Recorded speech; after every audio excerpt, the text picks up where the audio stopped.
تو یہ جو کچھ اس ملک میں ہو رہا ہے، خلاصہ کروں، جو کچھ بھی اس ملک میں ہو رہا ہے، ان کی کوشش یہ ہے کہ پاکستان میں تشیع کے خلاف کوئی آئین اور کوئی قانون سازی، کوئی آئین سازی کی جائے۔ اس وقت پاکستان کے اندر ایک سب سے بڑا مسئلہ نصاب کا مسئلہ چل رہا ہے۔ نصاب کے اندر صرف مسئلہ شیعوں کا نہیں ہے، جو نصاب ترتیب دیا جا رہا ہے یکساں نصاب کے نام سے۔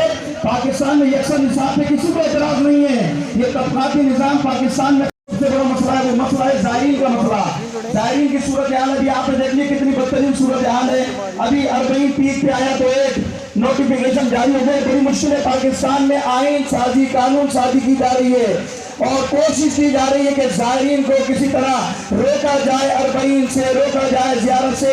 پاکستان میں کوئی ایسا قانون جو عزاداری کے راستے میں یا عزاداروں کو زیارت کرنے میں تھوڑی ہمت کرنی پڑے گی۔ بزرگان قائد محترم موجود ہیں، ہم علماء کو تھوڑی ہمت کرنی پڑے گی۔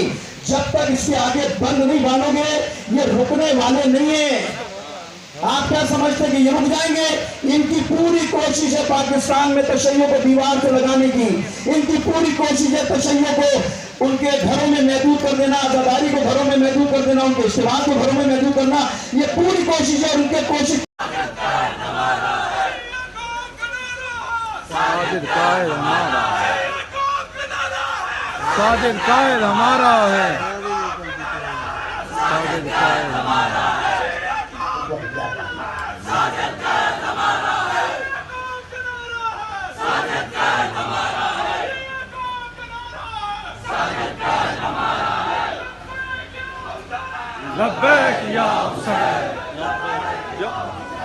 لبیک یا حسین، لبیک یا حسین، لبیک یا حسین، لبیک یا حسین۔